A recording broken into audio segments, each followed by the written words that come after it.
Welcome साथियों, आपका हार्दिक स्वागत है। यदि आप इस चैनल से पहली बार जुड़े हैं तो सब्सक्राइब ज़रूर कीजिएगा। साथियों, आज का हमारा टॉपिक है मौखिक प्रस्तुति या मौखिक प्रस्तुतिकरण। तो आइए इसके संबंध में चर्चा कर लेते हैं। मौखिक प्रस्तुति से क्या आशय है। वर्तमान जो समय है उसमें प्रत्येक व्यवसाय की सफलता मुख्य रूप से इस बात पे आधारित है, इस बात पे डिपेंड करती है कि व्यवसाय के संबंध में अपने ज्ञान, विचार, अनुभव को अन्य लोगों तक साक्षात्कार, इंटरव्यू, समूह चर्चा, ग्रुप डिस्कशन, संगोष्ठी, कहें तो सेमिनार, सम्मेलन जैसे कॉन्फ्रेंस है, भाषण है, स्पीच के माध्यम से, संप्रेषण के माध्यम से किस सीमा तक ये प्रभावित करते हैं। ऐसे कार्यक्रम के माध्यम से, वो संप्रेषण के माध्यम से किस सीमा तक वो अन्य जो लोगों को कितना प्रभावित कर रहे हैं, इस पर व्यवसाय की सफलता डिपेंड करती है। एक व्यवसायी अपने व्यवसाय में निरंतर उन्नति मौखिक प्रस्तुतिकरण द्वारा प्राप्त कर सकता है। मौखिक प्रस्तुतिकरण से आशय श्रोताओं के एक छोटे समूह अर्थात थोड़े से श्रोताओं के लिए पहले से तैयार किए गए जो भाषण है उससे है। मौखिक प्रस्तुतिकरण सदैव श्रोताओं के उपयोगी होना चाहिए। साथ ही मौखिक प्रस्तुतिकरण संबंधित जो विषय है उसके उद्देश्यों के अनुकूल होना चाहिए। मौखिक प्रस्तुतिकरण जो है श्रोताओं की प्रकृति के और उनके जो परिचित हैं उनके मुख्य रूप से प्रभावित होता है। अतः इसमें प्रयुक्त सामग्री का जो है प्रस्तुतिकरण प्रभावपूर्ण ढंग से किया जाना चाहिए। मौखिक प्रस्तुतिकरण व्यक्तिगत रूप से भी और सामूहिक रूप से भी किया जा सकता है। इसके बाद हम देखते हैं मौखिक प्रस्तुतिकरण के उद्देश्य क्या है। सूचना या जानकारी देने के लिए। दूसरा है मूल्यांकन करना है, तो संबंधित श्रोता, दर्शक व्यक्ति द्वारा मूल्यांकन, विश्लेषण, निर्वचन किया जा सकता है। प्रभावित करने के लिए सार्वजनिक जो प्रस्तुति है का मूल उद्देश्य, मौखिक प्रस्तुति का मूल उद्देश्य श्रोता और दर्शक के जो विचार हैं, संदेश और दृष्टिकोण को प्रभावित करना होता है।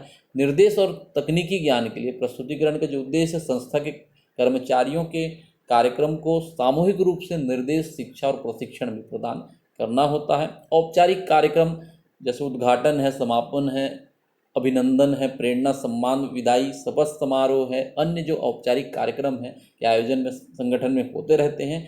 इन कार्यक्रम और समारोह में सहभागिता और कार्यक्रम को सार्थक स्वरूप प्रदान करने के लिए भी सार्वजनिक भौतिक प्रस्तुतिकरण किया जाता है।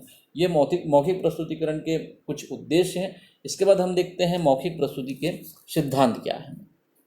पहला है प्रस्तुतिकरण का उद्देश्य। मौखिक प्रस्तुतिकरण को प्रभावशाली बनाने के लिए उद्देश्य का निश्चित होना अनिवार्य है। निश्चित उद्देश्य के अभाव में प्रस्तुतिकरण क्या है, प्रभावहीन रहेगा। एक मौखिक प्रस्तुतिकरण में निश्चित उद्देश्य एक या अधिक हो सकता है। दूसरा पॉइंट है साख का निर्माण। संपूर्ण प्रस्तुतिकरण प्रक्रिया में संदेश की जो स्वीकृति है प्रस्तुतकर्ता पर, श्रोताओं के विश्वास पर निर्भर करती है। अतः आवश्यक है कि प्रस्तुतकर्ता अविलंब कहें, देरी के बगैर कहें, अविलंब श्रोताओं के साथ अपनी साख को स्थापित करे। अगला पॉइंट है ध्यानाकर्षण।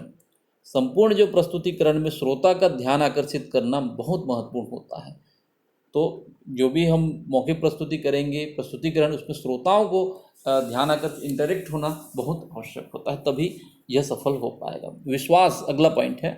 एक प्रस्तुतिकरण प्रक्रिया में प्रस्तुतकर्ता और श्रोता के बीच में विश्वास का होना नितांत आवश्यक है। यदि प्रस्तुतकर्ता को स्वयं पर विश्वास होगा तभी श्रोता उस पर विश्वास करेंगे। जैसे जैसे प्रस्तुतिकरण का समय गुजरता है वैसे वैसे प्रस्तुतकर्ता अपने श्रोताओं का विश्वास अर्जित कर सकता है। यथार्थता अगला पॉइंट है। एक प्रस्तुतकर्ता को यथार्थ परख होना चाहिए, क्योंकि श्रोता इस बात का आकलन पहले करता है। यथार्थ दृढ़ विश्वास के लिए महत्वपूर्ण है। यदि प्रस्तुतकर्ता जो है अपने वक्तव्य को यथार्थता से नहीं लेगा तो श्रोता भी यथार्थपरक नहीं होंगे। अगला पॉइंट है मित्रता।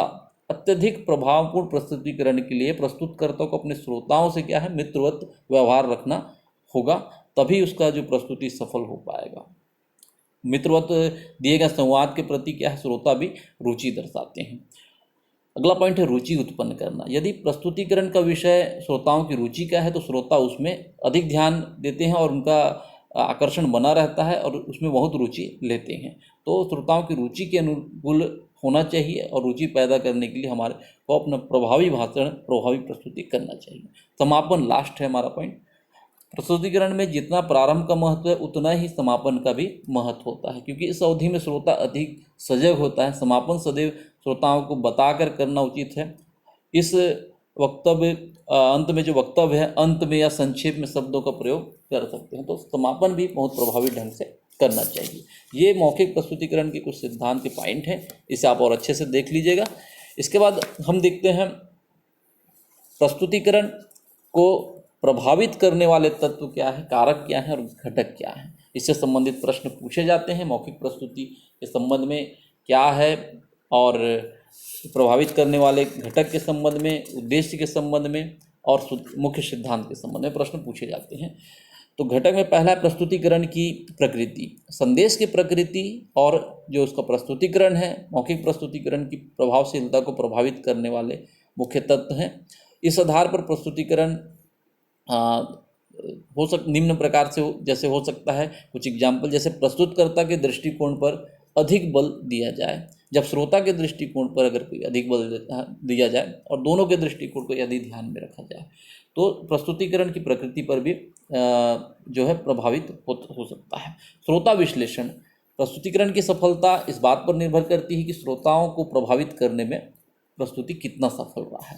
प्रस्तुतिकरण से पूर्व व प्रस्तुतिकरण के मध्य में भी श्रोता विश्लेषण करना अत्यंत आवश्यक होता है। संचार वातावरण, संचार की प्रभावशीलता को प्रभावित करने में वातावरण संबंधी कारकों का भी, जैसे स्थान, मंच का प्रकाश, ध्वनि व्यवस्था आदि का भी महत्वपूर्ण योगदान होता है। शब्दों का प्रयोग, शब्द जो है संचार के वाहन है। एक ही प्रकरण पर दो व्यक्ति जो है द्वारा दी गई अलग अलग प्रस्तुति श्रोताओं पर भिन्न भिन्न प्रभाव डाल सकती है। आपके जो शब्द हैं आपके प्रस्तुतिकरण में सजीवता और श्रोता के लिए प्रकरण की जो स्पष्टता उत्पन्न करने की सामर्थ्य रखते हैं। तो शब्द का बहुत बड़ा रोल होता है। अच्छे शब्दों का चयन करेंगे तो निश्चित ही श्रोता भी उससे आकर्षित होंगे और प्रभावित होंगे।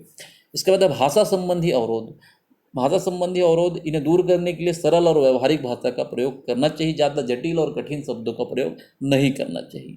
ज्ञानात्मक अवरोध, ये वे अवरोध हैं जो प्रस्तुतकर्ता और श्रोता की भावना, उनके जो मत विचार है, मनोवृत्ति है, व्यवहार है, अनुभव में अंतर के कारण से, ऐसे ज्ञान में जो अंतर है, अवरोध होता है, ये उसके कारण से उत्पन्न होता है। प्रस्तुतकर्ता का व्यक्तित्व, प्रस्तुतकर्ता का जो व्यक्तित्व है वो बहुत हद तक प्रस्तुति को प्रभावित करता है। उसका जैसे बोलने का तरीका है, उठने बैठने का तरीका है, चलने का, और उसके हाव भाव जो हैं, शारीरिक जो उसकी एक्टिविटी है, ये बहुत कुछ सुनने वाले को प्रभावित करता है। प्रश्नों के उत्तर देना, प्रस्तुतिकरण के अंत में श्रोताओं से आवश्यक प्रश्न पूछे जाने चाहिए और उनके यथासंभव उत्तर देने चाहिए। यदि कोई भी श्रोता प्रश्न नहीं पूछ रहा है तो प्राप्तकर्ता को स्वयं ही प्रश्न पूछना आरंभ करना चाहिए। यदि आप श्रोताओं के किसी प्रश्न का उत्तर नहीं जानते तो श्रोताओं को स्पष्ट रूप से बता दें, गलत जानकारी उसमें नहीं देनी चाहिए। तो ये कुछ पॉइंट है जो प्रस्तुतिकरण को प्रभावित करने वाले तत्व, कारक और घटक में शामिल है। इसे आप और अच्छे से देख लीजिएगा क्योंकि परीक्षा में इससे संबंधित प्रश्न पूछे जाने की संभावना रहती है। साथियों, उम्मीद करता हूँ ये वीडियो आपके लिए यूजफुल और हेल्पफुल रहेगा। लाइक शेयर कमेंट के माध्यम से अपना प्यार देते रहें। Thank you.